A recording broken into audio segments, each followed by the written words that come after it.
One swing trade में आपका स्वागत है। आप देख सकते हो कि कल का हमारा जो ट्रेड था वो ट्रेड में ऑलमोस्ट 120 पॉइंट्स हम लोगों ने कैप्चर किए। ऑलमोस्ट नहीं, 120 से ज़्यादा ही कैप्चर किए थे। तो ये जो सेटअप है, अगर आपको सीखना है तो आप मुझे सब्सक्राइब करो या फिर हमारे लाइव स्ट्रीम को ज्वाइन करो। डेली मैं 9:15 के अराउंड ऑनलाइन आ जाता हूँ। अगर आपको उसकी लिंक चाहिए तो आप मेरे टेलीग्राम चैनल को भी ज्वाइन कर सकते हो। ठीक है, आज का जो है तो मैं आज सिखाने वाला हूँ चार्टिंग पे एक स्कैनर बनाना। ठीक है, तो चैनल का नाम है वन स्विंग ट्रेड। तो वन स्विंग ट्रेड के लिए हम लोगों को स्विंग ट्रेडिंग के लिए स्टॉक ढूंढना पड़ेगा। तो स्टॉक ढूंढने के लिए हमको स्कैनर क्रिएट करना पड़ेगा। तो स्कैनर अगर क्रिएट करना है तो हम लोग जाएंगे charting.com पे। वहाँ पे जाके हम लोग क्रिएट स्कैन में जाएंगे। तो सबसे पहले तो मुझे तो सोचना पड़ेगा कि मुझे कौन सा स्टॉक चाहिए, कि मुझे बॉटम से पिक करना है कि मुझे जल्द से जल्द प्रॉफिट चाहिए। तो मैं तो देखूंगा कि मुझे जल्द से जल्द प्रॉफिट चाहिए, तो जल्द से जल्द प्रॉफिट उसमें होगा जिसमें मोमेंटम होगा। और मोमेंटम स्टॉक ढूंढना बहुत बहुत बहुत ईजी है। मोमेंटम स्टॉक के लिए एक इंडिकेटर यूज किया जाता है, उसका नाम है RSI। तो मैं क्या करूँगा कि चार्टिंग पे जाके जो स्टॉक सब जो ये नीचे की जितने भी चीज़ें हैं वो पास करेगा, वो स्टॉक में सिलेक्ट करूँगा, चेक करूँगा उसमें प्राइस एक्शन के हिसाब से कुछ अपॉर्चुनिटी मिलती है कि नहीं। तो अभी मैं क्या करूँगा, stock passes all of the below filters. अभी फिल्टर में मैं सबसे पहले चेक करूँगा कि मुझको कैश मार्केट चाहिए कि फ्यूचर मार्केट चाहिए। अभी फ्यूचर मार्केट में क्या है कि मैं जो निफ्टी के जो स्टॉक रहते हैं या फ्यूचर जो स्टॉक रहते हैं उसमें ही ट्रेड करूंगा। तो वो स्विंग ट्रेड जो रहेगा 3-4%, 5%, अराउंड 10% का रिटर्न दे सकता है शॉर्ट टर्म में। इस तरीके से मैं उसको सर्च करूंगा। तो और कैश सेगमेंट जो है वो इन्वेस्टमेंट है, जिसको मैं 3 दिन के बाद ही सेल करता हूँ और ज़्यादा से ज़्यादा होल्ड कर सकता हूँ। लाइफ टाइम के लिए होल्ड करूँ या जनरेशनल होल्ड करूँ। ठीक है, तो मैं ट्राई करूंगा कि अगर मैं इंट्राडे ट्रेडर हूँ तो मैं सबसे पहले कैश को कर दूंगा फ्यूचर्स। ओके, तो stock passes all of the below filter in future segment. उसके बाद में मैं देखूंगा कि जो भी स्टॉक है वो स्टॉक का वॉल्यूम, तो मैं सबसे पहले वॉल्यूम को सेट करूंगा कि जो वॉल्यूम है वो वॉल्यूम मोर देन या फिर ग्रेटर देन नंबर 2 lakhs। अभी मैं 2 लाख क्यों क्यों ले रहा हूँ, क्योंकि इंटरडे अगर मैं ट्रेड कर रहा हूँ, इंटरडे में मुझे अगर समझो 5% का रिटर्न वो स्टॉक ने वन स्विंग में दे दिया, तो मैं उसको सेल करने के लिए कोई सेलर भी तो खड़ा होना चाहिए। नहीं तो क्या हो जाता है कि लो वॉल्यूम स्टॉक में हम लोगों का पोजीशन अटक जाता है। ओके, तो फ्यूचर में जिसका 2 लाख के ऊपर का वॉल्यूम है वही स्टॉक मेरे अभी लिस्ट में आएगा। सेकंड है कि मैंने बताया जैसे स्टार्टिंग में ही कि मुझको RSI का हेल्प लेके मोमेंटम स्टॉक ढूंढने हैं। तो मैं सबसे पहले डालूंगा RSI। तो RSI का जो वैल्यू है वो ग्रेटर देन होना चाहिए नंबर, वो है 60। ओके, 60 के अब वो जैसे RSI जाता है तो स्टॉक मोमेंटम में ऐसे देखा जाता है। बट मुझे जो RSI चाहिए वो मंथली RSI जो है वो मोमेंटम में चाहिए। ओके, अभी मैं उसको रन करके देखता हूँ कि स्कैनर मेरा काम कर रहा है कि नहीं कर रहा है। ओके, ये जो है वॉल्यूम, वॉल्यूम में अगर चेक करूंगा तो मिनिमम वॉल्यूम 2,26,000 है चेकी सीमेंट का, मतलब रिलीज वॉल्यूम है। ओके, मोमेंटम है मंथली के। अभी सिर्फ मंथली मोमेंटम होके फायदा है क्या? नहीं, क्योंकि मैं मंथली लेवल पे तो ट्रेड नहीं कर रहा हूँ कि ये मंथ लूंगा नेक्स्ट मंथ सेल करूंगा। तो मैं इसमें और एक चीज़ ऐड करता हूँ, फिर से RSI चाहिए, वो भी मुझको ग्रेटर देन चाहिए नंबर 60। ओके, ये स्कैनर बहुत सिंपल है बट बहुत इफेक्टिव भी है। तो मैं क्या करूँगा, वीकली भी मुझे RSI जो है वो अबो 60 चाहिए। अभी दोनों जगह पे जब RSI अबो 60 होता है तो फर्स्ट तो मुझे कितने मिले थे स्कैनर 102। ओके, फिल्टर में आए थे 102 स्टॉक्स। फिर नेक्स्ट टाइम आप उसको रन करता हूँ, स्कैन रन करके देखता हूँ। अभी देखो 28 स्टॉक्स पे आ गए हम लोग। मतलब क्या, अभी स्कैनर ने बहुत सारे जो ऐसे स्टॉक थे जिनका वीकली RSI बिलो 60 था उनको निकाल दिया। अभी अबो 60 वाले स्टॉक आ गए।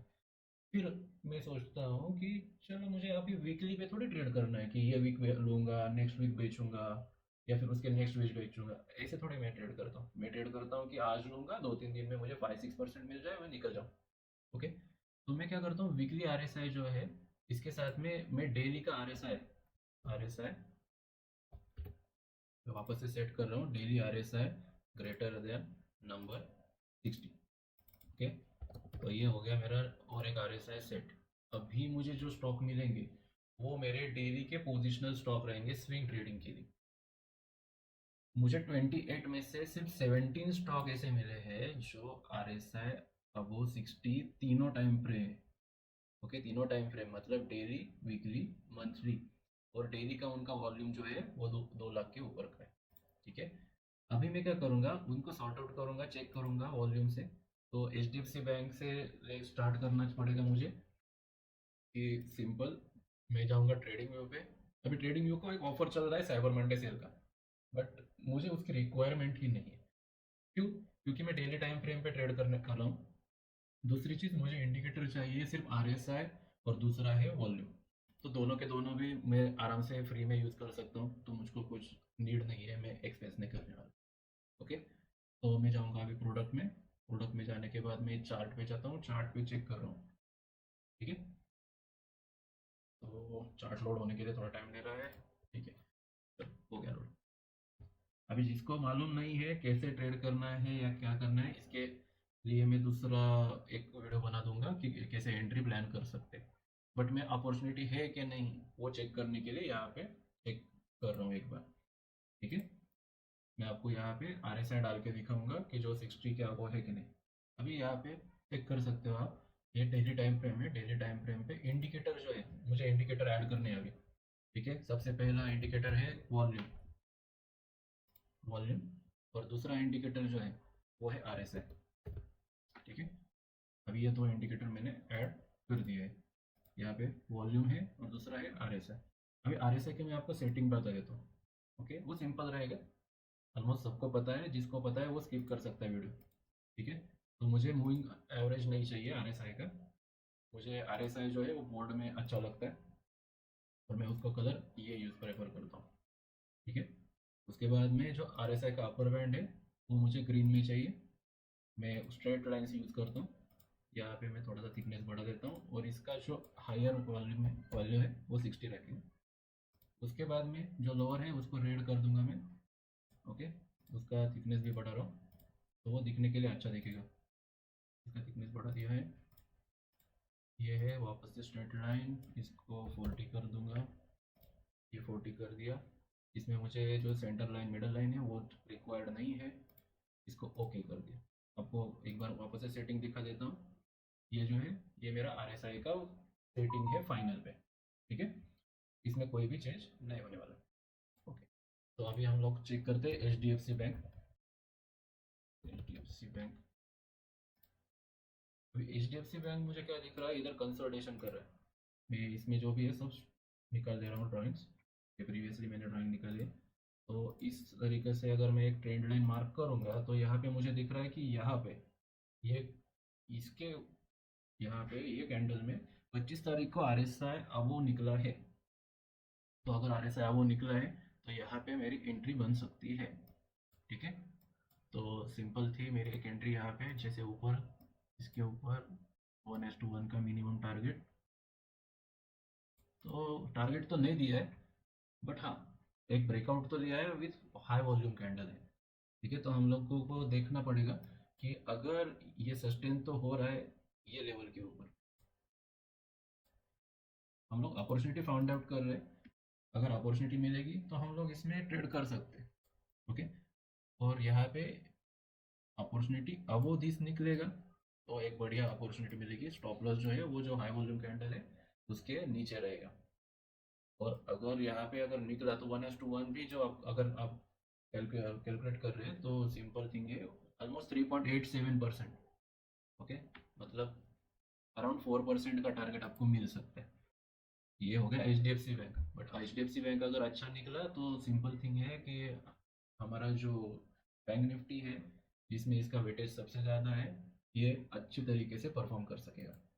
ठीक है, तो सेकंड स्टॉक मुझे दिख रहा है फेडरल बैंक। फेडरल बैंक, ठीक है, फेडरल बैंक में क्या दिख रहा है चार्ट, मैं सब ड्राइंग रिमूव कर रहा हूँ। हाँ, अभी फेडरल बैंक में भी आप देख सकते हो कि ये जो था, ये लेवल के ऊपर तो स्टॉक निकला है, वापस से रिटर्न आ रहा है। अभी वापस रिटर्न आ रहा है तो शायद यहाँ पे मुझे अपॉर्चुनिटी मिल जाए, यहाँ पे कुछ प्राइस एक्शन मिल जाए, इसके ऊपर मैं निकल लूँ। अभी मैं एक बार अपर टाइम फ्रेम पे देख लेता हूँ कि क्या दिख रहा है। देखो, यहाँ पे एक RSI का डाइवर्जेंस दिख रहा है, मतलब पॉसिबिलिटी ऑफ रिवर्सल हो सकता है। बट ये स्टॉक मंथली, वीकली, डेली, ये तीनों टाइम फ्रेम पे अगर बुलिश है तो ये स्टॉक में शॉर्टिंग अपॉर्चुनिटी कभी ढूंढना नहीं है। ठीक है, इसमें सिर्फ बुलिश अपॉर्चुनिटी ही दिखेगा और वही हम लोग ट्रेड करेंगे। नहीं तो उसमें अगर शॉर्टिंग करना चालू कर दोगे तो ये स्टॉक कभी भी रिवर्स हो जाएगा, क्योंकि उसमें स्ट्रेंथ है, मोमेंटम है। ठीक है, नेक्स्ट है इंडियन होटल। तो देखते हैं इंडियन होटल में क्या है। Indian hotel, the Indian hotel. Oh, ये देखो, अभी ये स्टॉक निकला था आरएसआई के, अब वो यहाँ पे ये कैंडल में, मतलब ये था इसका ब्रेकआउट। ठीक है, ब्रेकआउट के ऊपर गया, वापस से रिटेस्ट करने आया, ऊपर गया वापस से। ठीक है, तो आपको ये ब्रेकआउट ट्रेड अगर आपने प्लान किया होता फ्यूचर में या इक्विटी में, ये स्टॉप लॉस लगा के, तो आपको कम से कम कितना मिलता, 9%। ओके, 9% तक का रिटर्न इसने दिया है। अभी वापस से वो मोमेंटम में है। ठीक है, ये रिट्रेस करके आया, फिर से वापस चल रहा है, तो हमें पॉसिबिलिटी है, अपॉर्चुनिटी मिल सकती है। बट इस बार हम लोगों का अपॉर्चुनिटी रहेगा तो हायर हाई पे ही रहेगा, मतलब इसके ऊपर जाएगा तो ये स्टॉप लॉस लगा के हम लोग और एक अपॉर्चुनिटी ढूंढ सकते हैं। बट होगा कि नहीं होगा ये मुझको पता नहीं। आप अपना जो रिस्क रिवॉर्ड है वो मेंटेन करके चले। फोर्थ स्टॉक दिख रहा है मुझे, C D S L. C D S L, ठीक है, अभी सी डी एस एल में वाह, यहाँ पे अपॉर्चुनिटी दिख सकती है, यहाँ पे तो मैंने मार्किंग भी करके रखी है। तो ये अपॉर्चुनिटी जो है आराम से आप ग्रैब कर सकते हो। अगर ये एरिया के ऊपर अगर ये क्लोज होता है और उसको रिटेस्ट करने आता है तो इसके बाद में हमें कुछ अपॉर्चुनिटी मिल सकती है, क्योंकि ये बहुत दिनों से कंसोलिडेशन एक जोन में है। अगर ये जोन का ब्रेकआउट होता है तो अच्छा खासा एक आपको रैली वापस से देखने को मिलेगा। ठीक है, इसके बाद में हम लोग वापस से एक देखते हैं लारूस लैब। फिर लारूस लैब में क्या दिख रहा है, वाह, ये देखो, आई थिंक ये 2-3 दिन पहले मैंने अपॉर्चुनिटी फाइंड आउट की थी, उसमें था। ओके, और वो जो अपॉर्चुनिटी में मिला है वो सीधा सीधा 10% का टारगेट दे रहा है अभी तक। अभी तक तो टारगेट का जो है तो वो अचीव नहीं हुआ, क्योंकि रिवर्सल कहीं पे दिखना है। जैसे रिवर्सल दिखेगा उसमें से निकल सकते हो, बट वहाँ पे रिवर्सल नहीं दिख रहा है तो बैठे रहो। नेक्स्ट है रामको सीमेंट, रामको सीमेंट्स। ओके, ये देखो, ये पूरा का पूरा है कपन हैंडल दिख रहा है, अच्छा खासा ब्रेकआउट भी दिख रहा है, मोमेंटम भी अच्छा दिख रहा है। ये देखो, इसके ऊपर निकला, इसने गैप भी निकाला है, मतलब ये गैप था, ये भी निकल गया, वहाँ पे थोड़ा कंसोलिडेट किया, अभी वापस से ऊपर आ रहा है, एक रेजिस्टेंस के नियर है। तो इसमें तो मैं कोई भी पोजीशन नहीं बनाऊंगा, फिलहाल के लिए तो कुछ भी नहीं बनता है। ओके, नेक्स्ट स्टॉक मैं अगर देखूंगा तो PB Fintech. PB Fintech, okay, PB Fintech एक जोन में से बाहर निकला ऐसा दिख रहा है मुझे। ये जो था एक जोन था, आई थिंक सो, वो जोन में से बाहर निकला है, एक रेजिस्टेंस है यहाँ पे। तो मैं वेट करूंगा ये रेजिस्टेंस के ऊपर क्लोज करे, तब तक के लिए मैं उसमें कुछ हाथ नहीं लगा। देखो ये स्टॉक, देखो ये भी बुलिश है, हायर हाई लगाते जा रहा है, वही दो नहीं लगाया अब तक। ठीक है, नेक्स्ट क्या है, पीबी के बाद में सिंजीन इंटरनेशनल।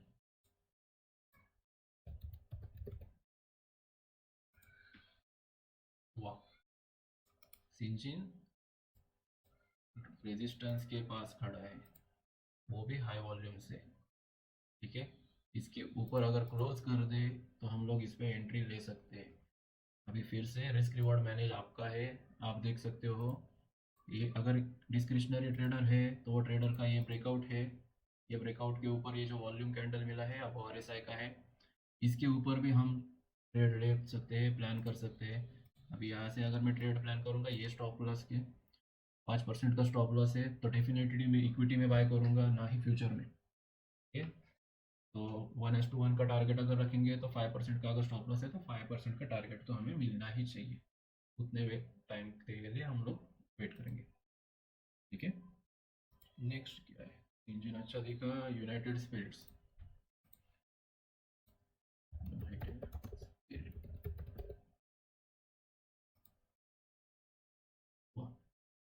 ये भी दिख रहा है, अच्छा दिख रहा है। ये जो पैटर्न है, ये पैटर्न को बोलते हैं कंसोलिडेशन, या फिर हम लोग बोलेंगे कि यहाँ पे एक्वायर हो रहा है स्टॉक को। ठीक है, इसका अगर एक मैं एक लाइन मार्क कर देता हूँ, यहाँ पे एक रेजिस्टेंस है, इसके ऊपर जाएगा तो ये दूसरा रेजिस्टेंस है, ठीक है। अपॉर्चुनिटी है, कंसोलिडेट कर रहा है स्टॉक, मे भी आगे जाके कुछ अपॉर्चुनिटी मिल सकती है, अभी के लिए तो कुछ भी उसमें करने की ज़रूरत नहीं है। ओके, यूनाइटेड स्पिरिट्स हो गया, डिवीज लैब,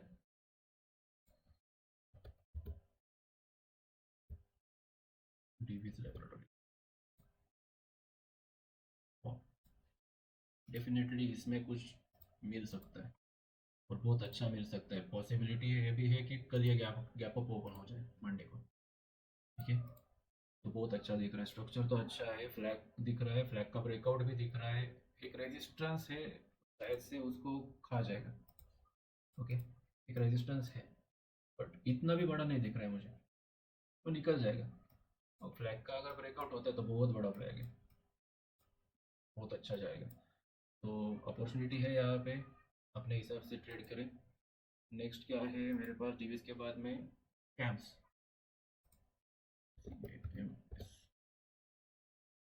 कंप्यूटर मैनेजमेंट, ये देखो ये भी एक स्टॉक है, अच्छा दिख रहा है, क्लोजिंग होने दो इसके ऊपर। ओके, ये शूटिंग स्टार का अगर ये निकल गया ना, टॉप निकल गया तो इतना अच्छा है दिख रहा है मुझे, वॉल्यूम दिख रहा है, अगर इनको निकलना है तो इसके ऊपर निकलना चाहिए, ठीक है। नेक्स्ट क्या है, कैम्स हो गया, पिरामल एंटरप्राइजेस, PEL, वाह, ये अच्छा लगता है मुझे स्टॉक, ऐसे ऐसे ऐसा ब्रेकआउट होना चाहिए, क्योंकि स्ट्रॉन्ग ब्रेकआउट है। ये देखो इसका ब्रेकआउट मिल गया, ये ब्रेकआउट के बाद में ये देखो यहीं पे रहेगा, ये जो है ना स्टॉक, ये कैंडल में ही रहेगा। अभी हम लोग लेट देख रहे हैं इसका, इसके ऊपर अगर निकलता था 9% का ब्रेकआउट, 1 डे में 9%, गाइस क्या है ये? तो ये जो स्कैनर है इस तरीके से यूज होगा, ठीक है। तो at the end of the day आपको ये देखना है, या फिर आप देख सकते हो 315 को BTST स्टॉक के लिए, ओके। तो ये स्कैनर आप सेव कर लीजिए, इनकेस अगर आपको इसका लिंक चाहिए तो मैं आपको लिंक भेज दूंगा। ये स्कैनर बहुत इजी है बनाने के लिए, ये देखिए आप इसको लिख सकते हैं, पॉज कर लीजिए वीडियो को और आप इसको लिख लीजिए, ठीक है। आज के लिए इतना ही। कुछ आपको लगता है कि दूसरे स्टॉक के बारे में मैंने कुछ वीडियो बनाने चाहिए तो आप मुझे कमेंट कर सकते हैं ये वीडियो के नीचे। मेरे चैनल को सब्सक्राइब कीजिए, और अगर आपको बैंक निफ्टी के ट्रेड चाहिए तो हर दिन 9:15 AM मैं वहाँ पे लाइव ट्रेड लेता हूँ। ऑलमोस्ट 100 पॉइंट्स का हम कैप्चर करते हैं पर डे का, अगर स्टॉप लॉस होता है तो 100 पॉइंट्स ही जाते हैं। तो पर लॉट अगर रिस्क रिवॉर्ड मैनेज करके चले तो हमारा ट्रेड जो है वो पॉजिटिवली क्लोज हो सकता है, ठीक है। तो आज के लिए इतना ही, थैंक यू।